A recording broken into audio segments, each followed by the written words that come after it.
Hi friends, ನಾವಿವತ್ತು ಸುಂಡಳಿ ಮಾಡೋದು ಹೇಗೆ ಹೇಳ್ಕೊಡ್ತಿದ್ದೇನೆ. ನನ್ನ ಹತ್ರ ದೋಸೆ ಅಕ್ಕಿ ಇರಲಿಲ್ಲ, ನಾನು ಕಸ್ತಂಬಾಳಿತ್ತು ಅದನ್ನು ಹಾಕಿದ್ದೇನೆ.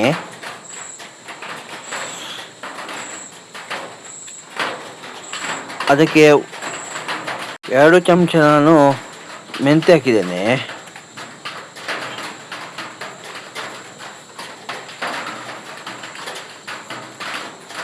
ಒಂದು ಮುಷ್ಟಿಯಷ್ಟು ಉದ್ದಿನಬೇಳೆ ಹಾಕಿ ನಾನು 3 ಇಲ್ಲ 4 ಗಂಟೆ ನೆನೆ ಹಾಕಬೇಕು.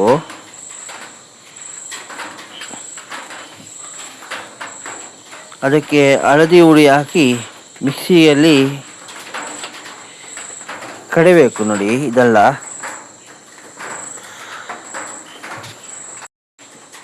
ದೇವಸ್ಥಾನದ್ದು ಪ್ರಸಾದ ಇತ್ತು, ಅದನ್ನು ಹಾಕಿದ್ದೇನೆ, ಕಡ್ದು. ನೋಡಿ,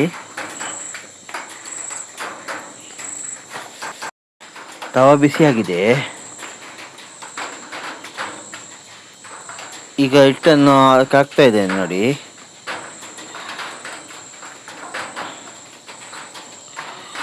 ಇದನ್ನು ಉಲ್ಟಾ ಮಾಡಬೇಕು. ಇದಕ್ಕೆ ಬೆಣ್ಣೆ ಹಾಕಿ ತಿನ್ನಬೇಕು, ಒಳ್ಳೆ ಆಗ್ತದೆ.